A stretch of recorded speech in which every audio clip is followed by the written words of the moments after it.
Welcome to Vedanta coaching academy Sundernagar. मेरा नाम है अलीना और आज हम पढ़ने वाले हैं कॉप 30 के बारे में। कॉप 30 है क्या? Conference of parties. Conference of parties की 30th मीटिंग थी, इसलिए सिंपली नाम दे दिया कॉप 30। अब ये कॉन्फ्रेंस ऑफ पार्टीज किसकी मीटिंग है?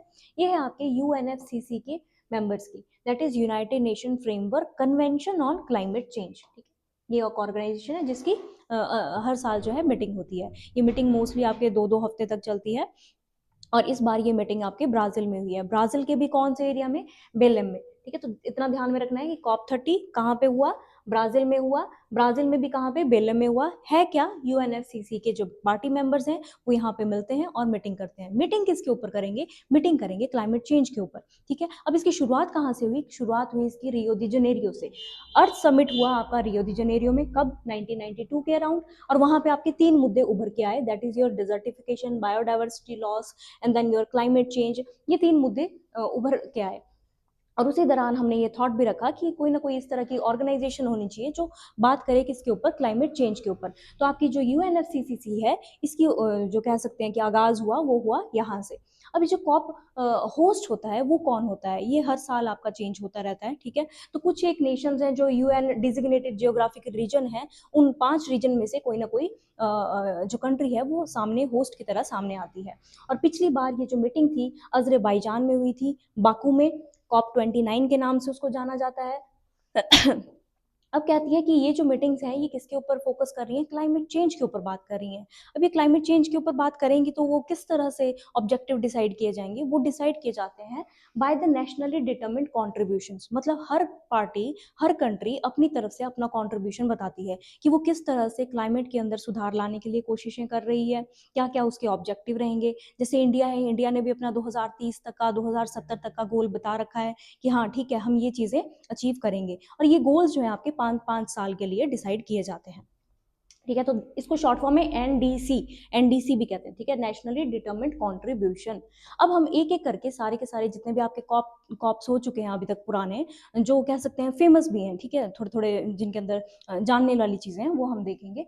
सबसे पहले तो कॉप 3 है, बट हमें ये पता होना चाहिए कि कॉप 1 कहाँ पे हुआ था। कॉप 1 है आपका जर्मनी में, जर्मनी बर्लिन में हुआ था। ठीक है, कब हुआ था? 1995 में हुआ था। तो देखो बात कब चल पड़ी थी? 1992 में, पर जाके बना वो कब? 1995 में जाके बना। अब उसके बाद कॉप 3 क्योटो जापान 1997 में हुआ था। अब ये किसके ऊपर बात करता है? देखो फर्स्ट टाइम हमने बात की थी ग्रीन हाउस गैस एमिशंस के ऊपर, ग्रीन हाउस गैस एमिशंस के ऊपर, कि हमने कहा कि इनके ऊपर रिडक्शन की बात की जा रही है कि जो आपकी डेवलप नेशन है उनको टारगेट दे दिया गया कि जितनी भी उनकी एमिशन हो रखी है उसकी 5% तक उनको रिड्यूस करनी है। ठीक है, जितनी भी एमिशन चल रही है, सपोज करो उनके वहां पे 1000%, 100% चल रही है तो उसका 5% उनको रिड्यूस करना है। ठीक है, 5% उनको रिड्यूस करना है। अब ये टारगेट जो था हमने 5 साल के लिए दे दिया था कि 2008 से 12 तक ये चीज अचीव करनी है, बट इस पूरे के पूरे प्रोटोकॉल को आने में कब तक का टाइम लग गया? ये इंप्लीमेंट हुआ आपका February 2005 के अंदर। अब उसके बाद आता है आपका कॉप 8 2002। ये हमने ध्यान में रखना है क्योंकि ये हमारा न्यू दिल्ली में हुआ था, इंडिया ने होस्ट किया था। कौन सा? कॉप 8 कब हुआ? 2002 में हुआ। मेन इसमें क्या बात उभर के आई? हमने कहा कि जितने भी डेवलप्ड नेशन हैं उन सबको अपनी टेक्नोलॉजी शेयर करने की जरूरत है। क्यों? क्योंकि जो डेवलपिंग नेशंस हैं उनके पास इस तरह की एडवांस टेक्नोलॉजी नहीं है कि वो जो है क्लाइमेट के ऊपर या कह सकते हो कार्बन एमिशन के ऊपर ज्यादा काम कर सके। तो ये बनता है डेवलप नेशंस का कि वो अपनी टेक्नोलॉजी को ट्रांसफर करे किसके लिए? अंडर डेवलप नेशंस के साथ। अब उसके बाद आता है आपका कॉप 21, वेरी वेरी फेमस, 2015 में हुआ था, पेरिस में हुआ था, फ्रांस। इसको कॉप पेरिस के नाम से भी जाना जाता है, पेरिस एग्रीमेंट। अब ये है क्या? इसमें हमने फर्स्ट टाइम लीगली बाइंड किया था आपकी कंट्रीज को कि उनको इतना काम करना ही पड़ेगा। काम किसके कंटेक्स्ट में करना पड़ेगा? देखो ये मान लिया कि अर्थ का जो टेम्परेचर है वो बहुत ज्यादा इंक्रीज करता जा रहा है, अब उसे हमें मेंटेन करके रखना पड़ेगा। और उन्होंने क्या किया? एक लिमिट लगा दी, and that limit was 1.5 degree Celsius. Later on इसको रिवाइज किया गया था कि 1.5 डिग्री सेल्सियस जो है बहुत ज्यादा एम्बिशियस गोल हमने रख दिया है, तो इसलिए इसको थोड़ा सा डाउन किया गया था, मतलब 2 डिग्री तक लेके आ गए थे। बट स्टिल हमने क्या सोचा था, मतलब 2015 के अंदर जो पेरिस सम्मेलन था उसके अंदर कहा गया था कि 1.5 डिग्री सेल्सियस तक से ज्यादा इंक्रीज नहीं करनी चाहिए आपका अर्थ का टेम्परेचर। अब उसके बाद आता है नेक्स्ट आपका ग्लासगो का कॉप। अब इसके अंदर इंडिया ने एक बहुत इंपॉर्टेंट चीज की थी। इंपॉर्टेंट क्या था? कि हमने पंचामृत 5 अपने ऑब्जेक्टिव रखे थे कि उनके ऊपर हम काम करेंगे, ठीक है। कहाँ पे हुआ था? ग्लासगो में हुआ था 2021 के अंदर। और वो 5 ऑब्जेक्टिव क्या थे? 500 gigawatt of non fossil fuels by the 2030 and 50% of all energy from the renewable resources, ठीक है, renewable resources by 2030 and reduce the total carbon emission by 1 billion, अब कब तक? 1 billion tonne by 2030 and cut the carbon intensity by 45% per GDP. इसका मतलब क्या है? जैसे ही आपने 1% की ज्यादा अगर आप जीडीपी प्रोड्यूस कर रहे हो, उसके कंटेक्स में आप कितनी कम कर दे रहे हो अपनी कार्बन की प्रोडक्शन को, ठीक है। तो हमारा ये मानना था कि हम इसको कम कर देंगे बाय 45%, ठीक है, कंपैरिजन टू द 2005, मतलब जितनी भी उसके कंपैरिजन में कम कर देंगे। देन आपका नेट जीरो बाय 2070। ये हमारे 5 कह सकते हो गोल थे, मेजर गोल थे जो हमने अडॉप्ट किए थे। अब उसके बाद आता है आपका COP30। फाइनली COP30 में हमने कुछ एक इंपॉर्टेंट चीजें की हैं, उसको हम देखेंगे। फर्स्ट है आपका Belum health action plan, COP30 के अंदर ब्राजील में हुआ।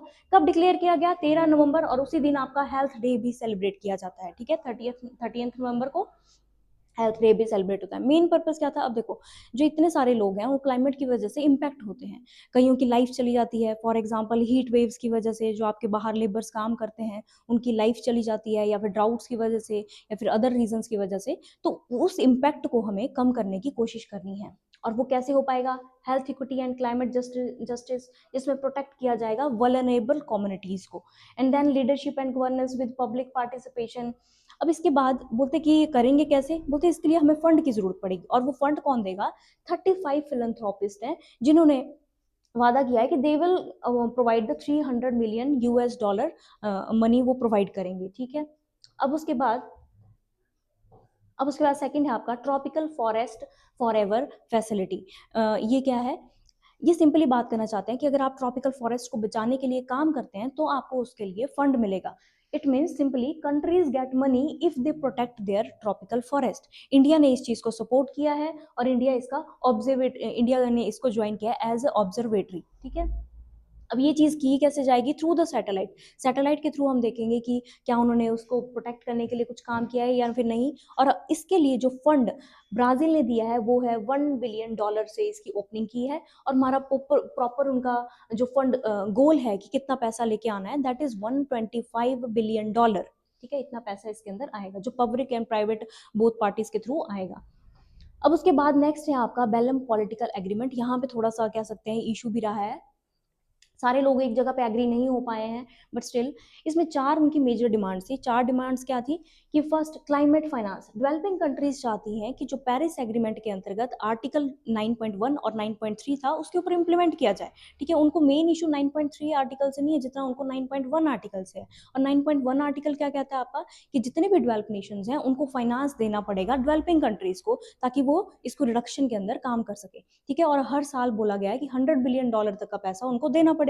बट अगर हम प्रैक्टिकली देखें तो 30-40 बिलियन तक का ही पैसा वो जो है दे पाते हैं। लेटर ऑन तो इसको बढ़ा के, इस लिमिट को बढ़ा के $300 बिलियन तक भी किया गया था, बट स्टिल अभी तक सिर्फ $40 बिलियन तक का ही पैसा जो है डेवलप कंट्रीज दे पा रही हैं। तो वो चाहते हैं कि वो कॉन्ट्रीब्यूशन जो है उनका रेगुलर रहे, उनको मिलता रहे। और 9.3 जो आर्टिकल है वो किसके बारे में बात करता है? अबाउट द लीडरशिप, कि कैसे उसको मोबिलाइज करना है। वो देखिए 9.3 को तो बाद में देखेंगे, पर पहले 9.1 जो है वो क्लियर होना चाहिए कि सारे डेवलप कंट्रीज जो है अपना पार्टिसिपेशन इसमें अच्छे से करें। उसके बाद है trade and EBM, that is your carbon border adjustment mechanism.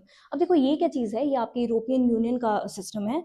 वो क्या कहते हैं कि if we want to achieve the goal of carbon emission की, मतलब हमारे में कम हो सके, हमें क्या करना पड़ेगा? लगाम लगानी पड़ेगी। वो किस तरह से? कि जो जो कंट्रीज बहुत ज्यादा एमिशन करती हैं कार्बन का, उसको हम क्या कर देंगे? उन पे टैरिफ लगा देंगे। सपोज करो इंडिया से यूरोप के अंदर कोई भी प्रोडक्ट जा रहा है, जैसे स्टील जा रहा है या फिर आयरन जा रहा है या फिर सीमेंट जा रहा है, तो उसके ऊपर टैरिफ लगा दिया जाएगा। किस चीज का टैरिफ? क्लाइमेट वाला टैरिफ, ठीक है। कि वो क्या कर रहे हैं, वहां पे पॉल्यूशन ज्यादा हो रहा है, कार्बन के एमिशन ज्यादा कर रहे हैं। तो इंडिया और चाइना जैसी कंट्रीज ने इसको अपोज किया है। क्यों? क्योंकि कहते हैं कि जो आपकी टेक्नोलॉजी है वो तो एडवांस है, पर जो इंडिया जैसी लेस डेवलपिंग कंट्रीज हैं या फिर डेवलपिंग कंट्रीज हैं, उनके पास उस तरह की टेक्नोलॉजी नहीं है। हमारा एमिशन जो है आपके कंपैरिजन में ज़्यादा है, अगर आप टैरिफ लगा दोगे तो हमारा प्रोडक्ट हो जाएगा महंगा। तो इस तरह की सिचुएशन। उसके बाद जो आपका 1.5 डिग्री सेल्सियस और फॉसिल फ्यूल्स को कम यूज करने वाला टारगेट है वो भी हमें अचीव करना है। Then transparency sorry, developed nation wants clearer reporting of climate actions. इसके अलावा बात की गई है hunger poverty and people centred climate actions के ऊपर, जिसमें 43 कंट्रीज ने साइन किया है, प्लस आपके यूरोपियन यूनियन ने भी इसके अंदर साइन किया है। सिंपली बात की जा रही है किस चीज के ऊपर कि given the more priority to the adaptation instead of the mitigation. ठीक है, कटिंग के ऊपर भी ध्यान देना है, ठीक है, बट सबसे ज्यादा प्रायोरिटी होनी चाहिए अडेप्शन के ऊपर। और उसके बाद आता है आपका कि अपकमिंग जो कॉप के होस्ट हैं वो कौन कौन होने वाले हैं। यहाँ पे कभी क्वेश्चंस आपके बनते हैं, जैसे कॉप 31 कहाँ पे होने वाला है, टर्की में होने वाला है। कब होगा, 2026 में होगा। इसमें ऑस्ट्रेलिया ने भी अपना इंटरेस्ट जाहिर किया था कि वो भी मीटिंग करना चाहता है कॉप 31 को। बट क्या हुआ, after that after some time उसने विड्रॉ कर लिया, तो इसलिए फाइनली अब टर्की आपका होस्ट करेगा। उसके बाद है कॉप 32 जो कि 2027 में होगी। वो पहले ही इथोपिया कंफर्म्ड है। ठीक है, इथोपिया कंफर्म्ड आपका कंट्री है। अब इथोपिया, इफ यू रिमेंबर, अभी फिलहाल में ही वहाँ पे वॉल्केनो भी एरप्ट हुआ है, जिसका अगेन उसका कहा जा रहा था कि पूरी की पूरी जितने भी एशेज हैं वो सारी की सारी इंडिया की तरफ को मूव कर रही हैं। ठीक है, हमारी जो फ्लाइट्स वगैरह हैं उनको भी इस टाइम पे स्थगित कर दिया गया था। देन आपका COP 33 2028, India has propose this. ठीक है, इंडिया ने प्रपोज किया है, तो मे भी हम देख सकते हैं कि 2028 के अंदर जो आपकी कॉप 33 की मीटिंग है वो हमारे इंडिया में हो सकती है। उसके बाद यही चीज़ की इसकी प्रोसेस क्या है, किस तरह से किया जाता है। अब सारी की सारी कंट्रीज जो है खुद से वॉलंटियर करती हैं, अगर मोस्ट ऑफ द टाइम तो वॉलंटियर कर देती हैं, पर अगर सपोज नहीं करती हैं तो इसकी मीटिंग जर्मनी में होती है। ठीक है, तो आज हमने क्या देखा, कॉप 30 के बारे में देखा, थोड़ी सी उसकी हिस्ट्री जानी, उसकी शुरुआत कैसे हुई, और लेटर ऑन इस बार के जो की टेक अवेज थे उनको हमने देखा। होपफुली आपको समझ आया हो। Thank you so much, see you in the next.